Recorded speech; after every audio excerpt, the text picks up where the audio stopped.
Hello guys, welcome back to our YouTube channels. Heathcliff, Jennifer and Quincy, aka Property Meister, here with us.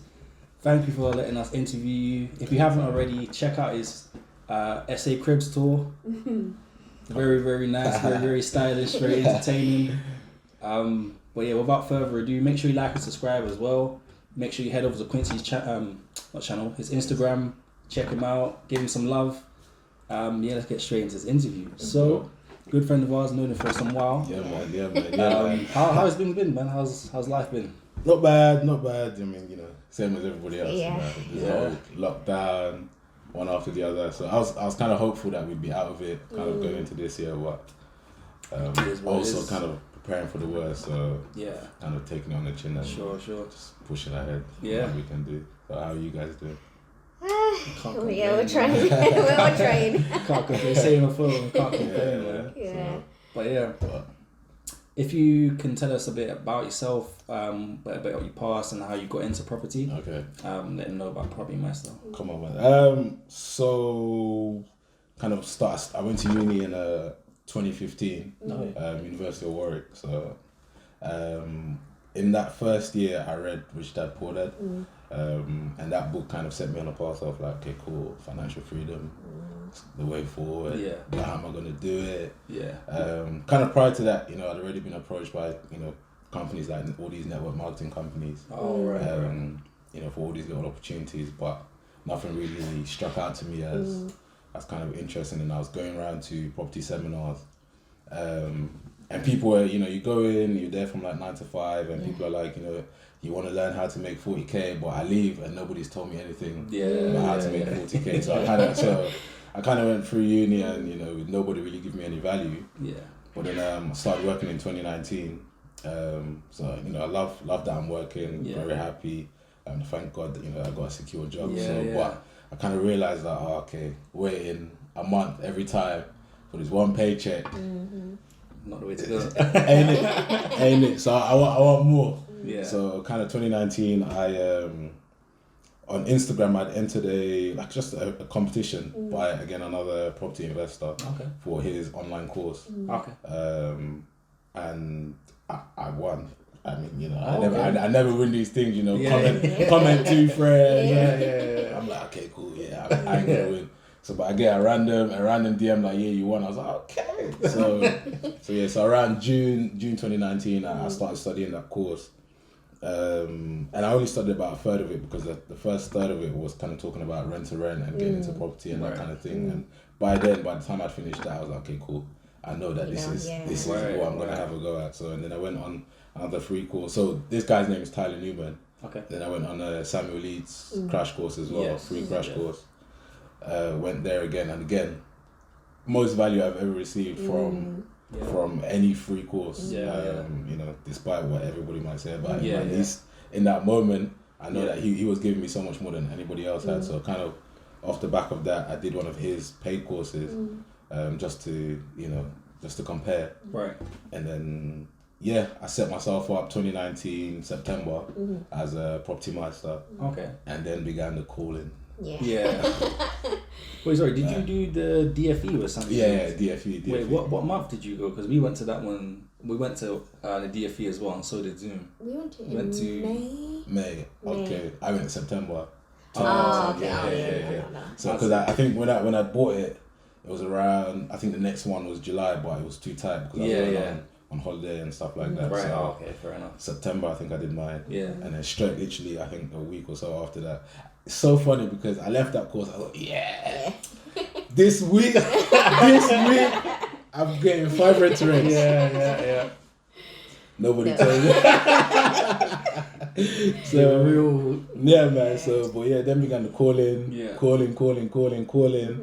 Obviously, at the same time, I'm working as well. But kind of, I went into January and I was thinking, maybe I should wait a bit. Like let me leave this rent to rent stuff for a while. So I picked essays. Because I quite like the idea of service accommodation and the interior scope to design. Or in this case, I've tried to work with the colours that were given to me. I just thought and I stay in hotels or Airbnbs when I'm traveling. So I thought why not do that as well. Yeah. So, but yeah.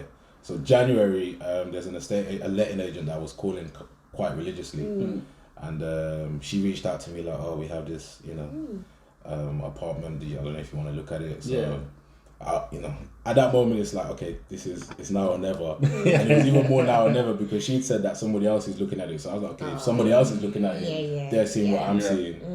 So that must mean something. So I took it on. But then shortly after that, so I took it on. I signed actually on February 14th, Valentine's Day. Oh, yeah. It was a special day.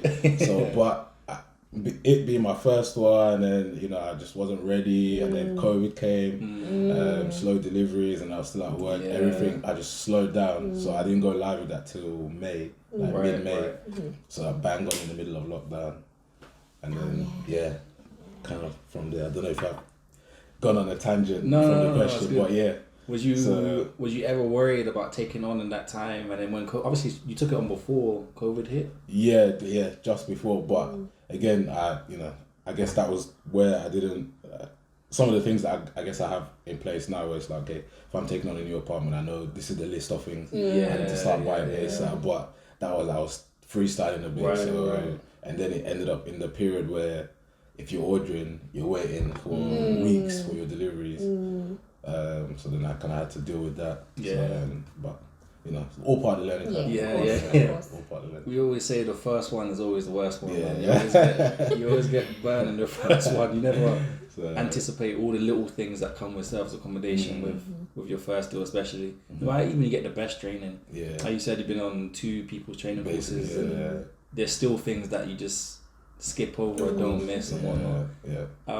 So you mentioned that service accommodation was like the one you was gonna go down. What out of all the other strategies, what made you want to choose service accommodation specifically? I guess firstly the concept of rent to rent. So it being a low startup cost, you don't need too much money to get into it. So because I remember I'd gone to a free course, and one of the guys one guy I met there, good advice. It was just like, look, listen, save, get your first property, buy it, live in it for 6 months, and then after that, start renting out like a spare bedroom, and try and change the mortgage type to like a buy to let, that kind of thing, and go down that route. But when I start doing the numbers, and I'm thinking about, wow, how much deposit do I have to save? And that's here in Birmingham. Like I don't envy like my friends and people I know that live in like London. I don't envy them at all. So but then I've come across rent to rent. I was like, okay, cool. So I just need, savings that I've got now I can use to do this. And then so I guess there's also HMOs. But I guess I compared the two based on the opportunity to make more profit for the essays. I thought, okay, let me try essays, and it seemed a lot more fun, like I said. And I'm used to traveling because I travel for work. And used to stay in like hotels or like Airbnbs. Do you ever get like inspo or like still a few ideas from those hotels you go to? So like the snack drawer, not necessarily stolen, because like I kind of got that idea from watching Ghost Rider. So a long time ago, I was like, because Nicolas Cage, he had like a jar or like bowls of sweets, and he went into he went into his house and like he poured himself like a glass of Skittles. So I was like, that's kind of cool. Like I want something like that in my house. You just walk around, there's snacks everywhere. But then there was a hotel I was staying in Liverpool when I was traveling.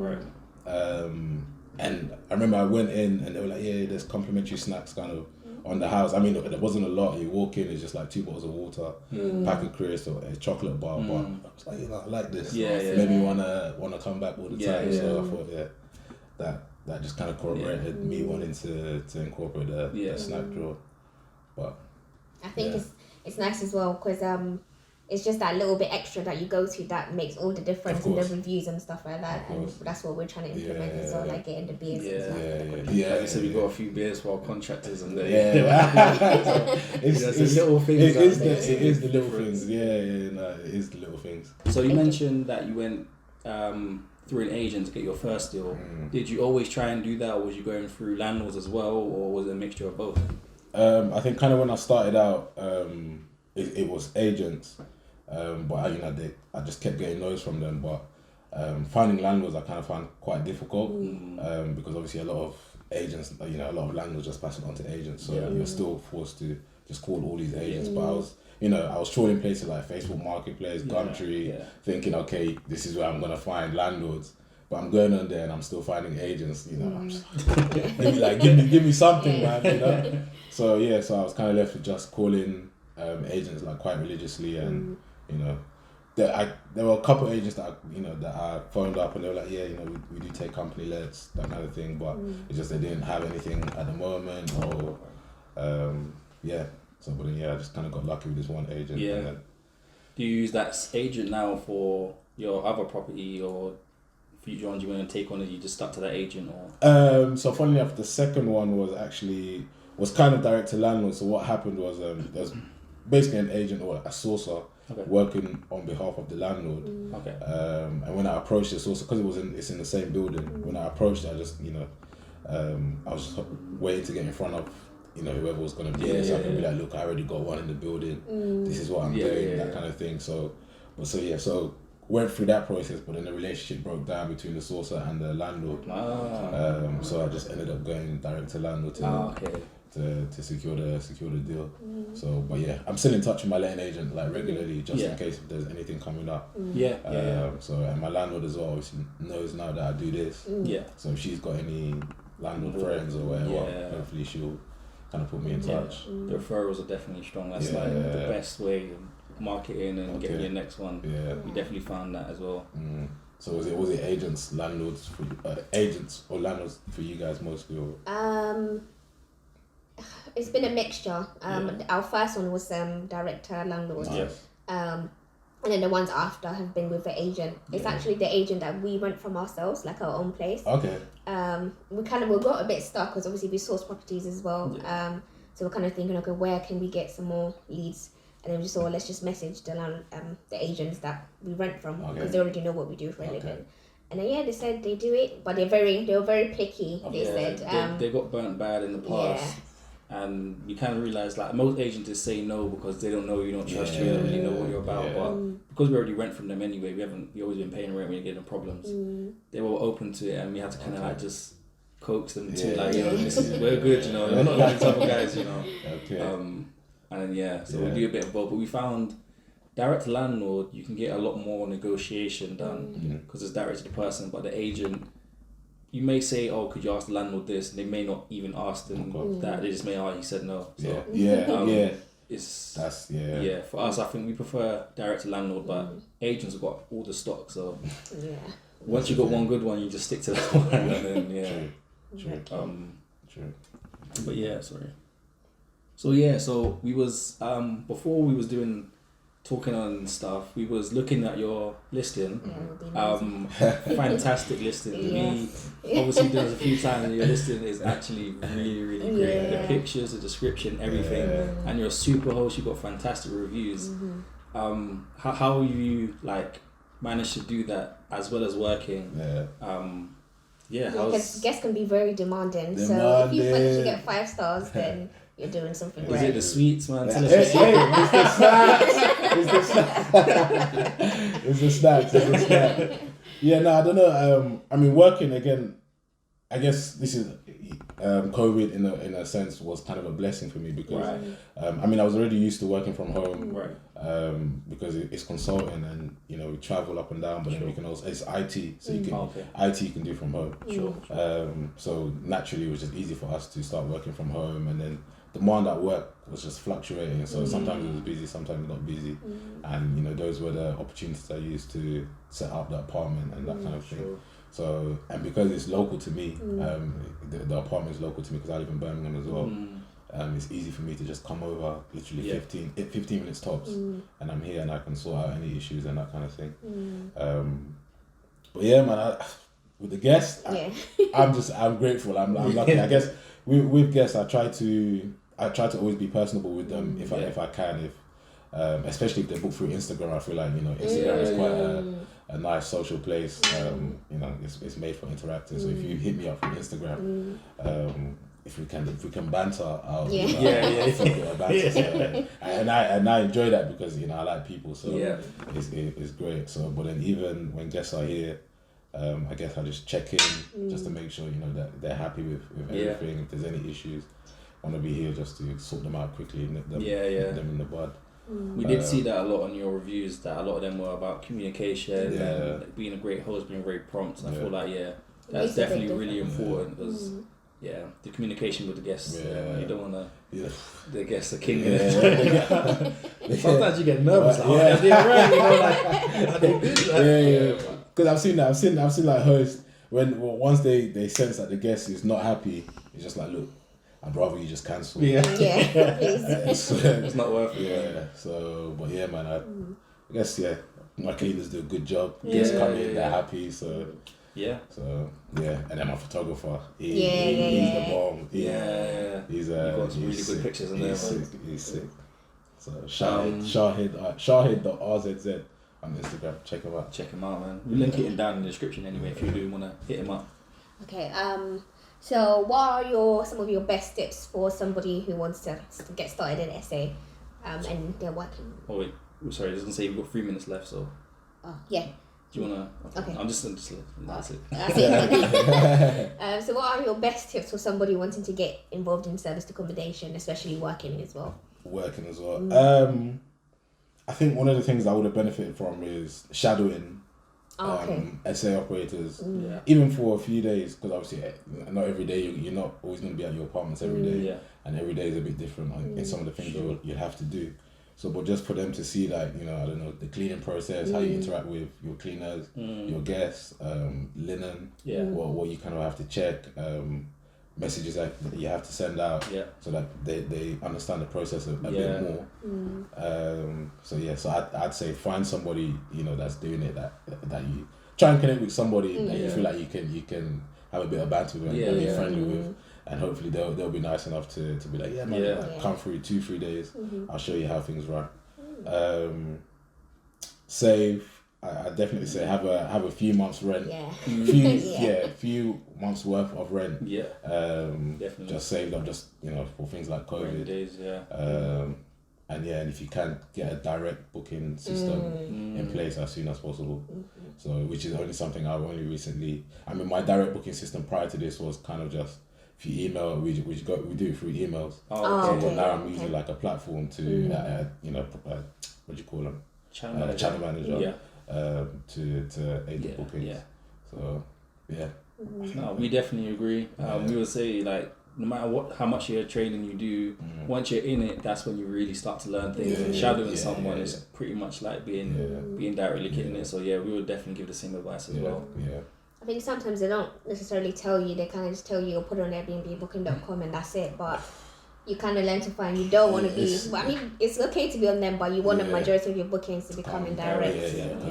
That service fee. That 15%. Booking.com invoices at the end of the month. Will eat into your profits. So, some other things, I guess, maybe cleaners. I think cleaners are essential, so I'm lucky. I love my cleaners. Because I feel like one thing I guess I'll say look for in your cleaners is look for a cleaner that's has an investment in an emotional investment, some sort of emotional investment in your business doing well. So like there are times when my cleaners will come in and she's like, oh look, the throw is a bit dirty.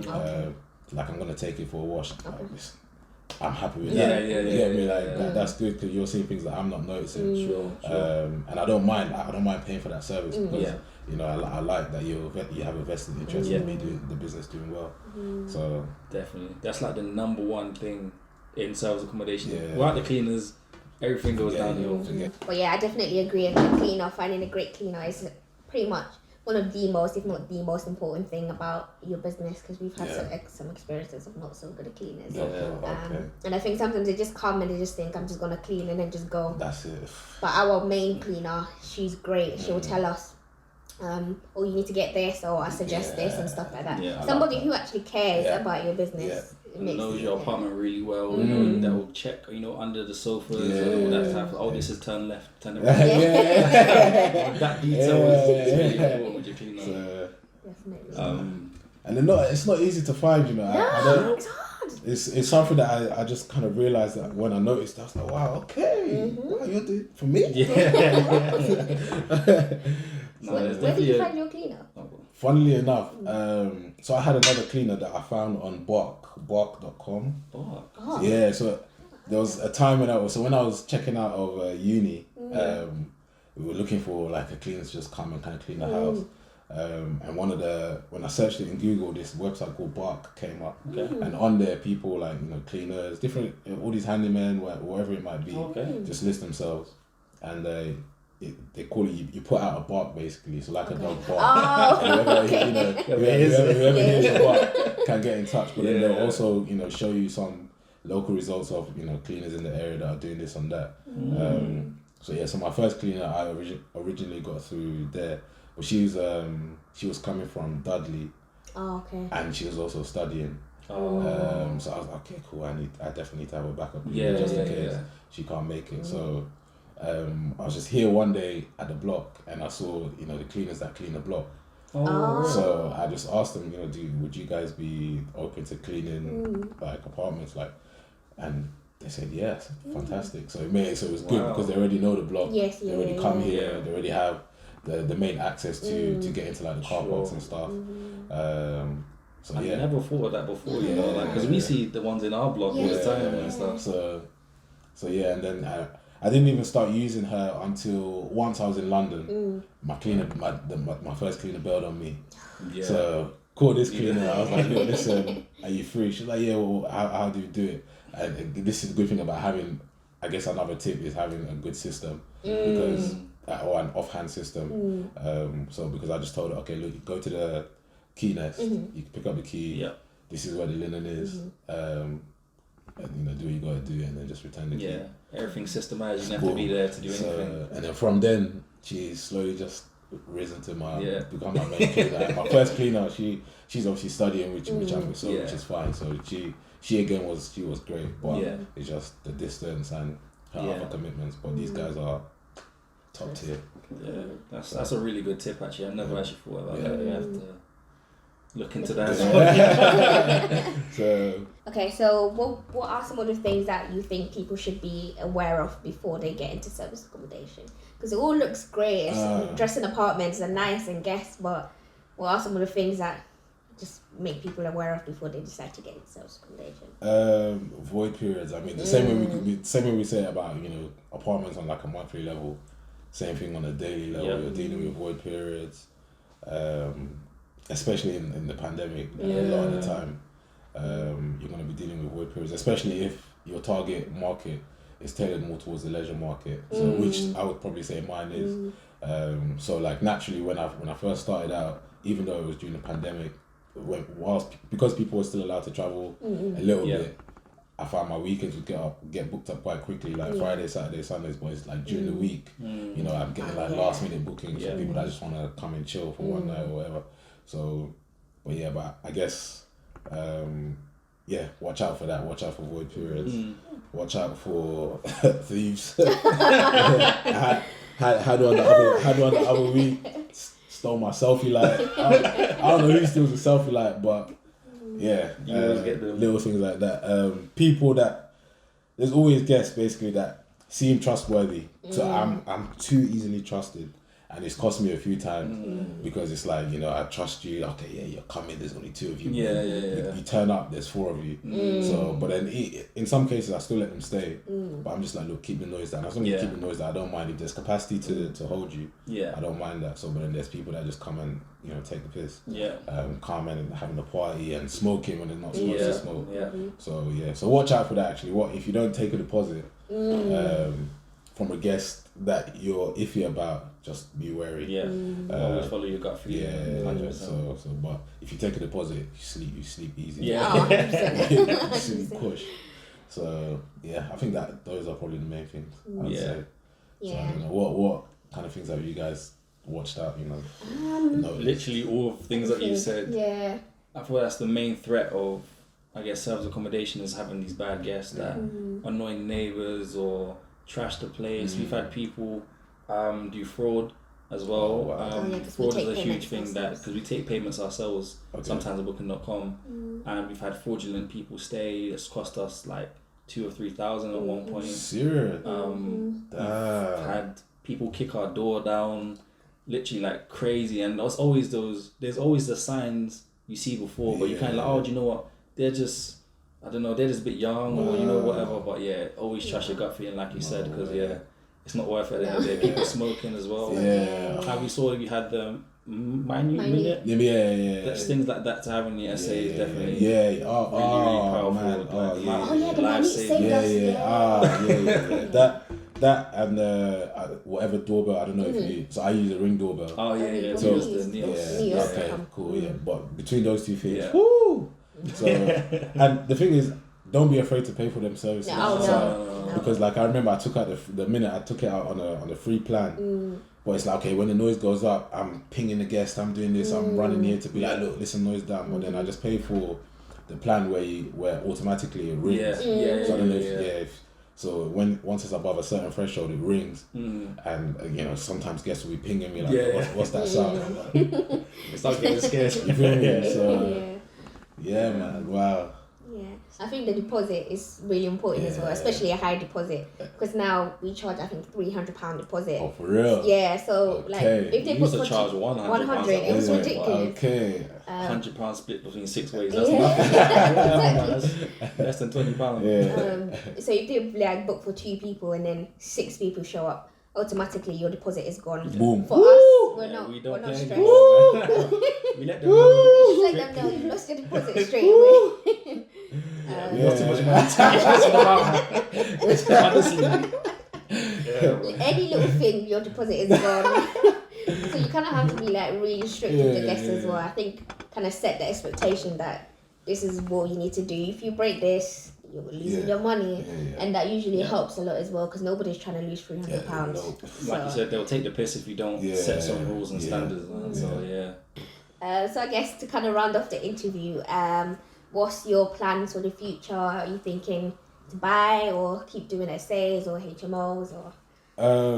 So I guess going back to that very first course, the online course I was doing from Thailand Union, he outlined like a nice 3-step process, which kind of runs through my head. Is just kind of build like a cash flow business, and then start buying and holding these assets, and then then obviously the big guns, venture into development and all of that. So, but I think that's my aim right now, is continue rent to rent, pick up more essays this year, regardless of pandemic. So I've been told I can't use it as an excuse, because it's here now. Exactly. Nothing we can do about it, so just work with it. And I think it's set to improve. We've seen like the articles about the whole staycation boom that should be coming up. So it's worth still going into essays. But I also want to get into HMOs. I like HMOs for the security. I mean, you still get bad tenants, but it's like, at least in terms of like your profit and the money you're making, the cash flow that's coming from there, you know that if they're in there for 6 months, you're getting your money. You don't have to think about this week people aren't gonna book, or like are people gonna book. Like, I think somebody's in there paying your rent. So even though the profit margin is a bit small, so I want to get some HMOs into the portfolio, and then once there's enough funds, start buying. I love the idea of buy, refurbish, refinance, but again, finding the properties to refurb, again, is also still quite hard. So I don't. So if anything, I'd rather just buy a property that has like scope for like HMOs, that kind of thing. So go down that route, and then kind of go from there, hopefully, and then who knows. Alright guys, so it's he from the future here. The camera cut out, so right at the end, so we're going to call Quincy back on Zoom and finish up the interview. We're going to try and get a few more questions in as a bonus. We'll blame Jennifer on this one and we'll keep it moving. But let's give Quincy a call now and let's get this wrapped up. Okay, so we're back with Quincy. Technical difficulties, but we got around it in the end. I believe we was asking you what you got coming up for yourself and your business. Let the people know. So I mean, I guess this year is just all about growth. Just trying to take Property Meister to a much higher level now. So I hope I'll be looking to take on a lot more apartments. I think kind of originally when I set out to do like service accommodation, I was like, I'm gonna kind of start with 5 and then kind of see if I can branch off into another city. But 5 is kind of like the minimum I'm going for this year. And then if we get more kind of in Birmingham, I don't mind that. Birmingham is a good. So you would want to get them in Birmingham, or would you want to go out to other cities as well? So I think Birmingham is my starting place, but I guess Yeah. like London is also somewhere I'd love to have a few Airbnbs, and then big cities like Manchester, Liverpool, just a few there just to Yeah. I feel like London would be the best place, but this 90-day rule thing, I don't know how people make it work, because it's it's interesting because somebody was kind of talking about it the other day, because it's like if everybody kept to the 90-day rule, like they just have no Airbnb. Yeah, exactly. There must be a way around it. And I don't know if it's a case of having direct bookings or oh yeah, that could be as well. Or people just switch it over to like longer stays.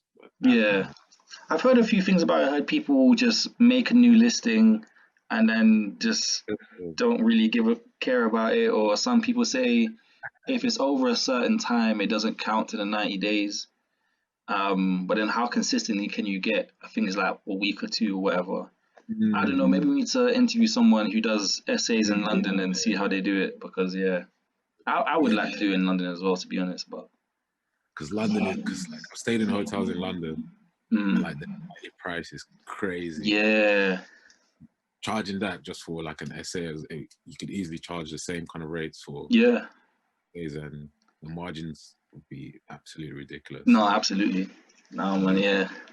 Look into the but yeah, that's kind of like the service accommodation route, and then hopefully get HMOs on board as well. Sure, yeah. Have a taste of that strategy and see what that's like. Yeah. Would you do those in Birmingham as well, or would you branch out, do you think? Ideally, I want everything that's related to my property journey to kind of start in Birmingham. Yeah. And can take it out from there. Yeah, since I'm a Brummie boy. Yeah. Do you know, I didn't think he was from Birmingham because you don't have the accent or anything, so. But university, but yeah. You're one of the blessed ones. Yeah, man. Yeah. But yeah, thank you so much for coming on, Quincy. Guys, if you haven't already, check out his essay Cribs. It's already out now. This should be out 2 or 3 days after that, so give that a watch. Property Meister, let them know where they can find you. Find me on Instagram, Facebook at Property Meister. That's Property Meister. And yeah, man, just give me a follow. Give Topmeadows a follow. Follow the YouTube. Subscribe. Listen, I love what you're doing. So show some love, man. Show some love. Once again, thank you very much, Quincy. We'll link that all down below for you to follow him. Yeah, we'll see you in the next one, guys. Thank you very much.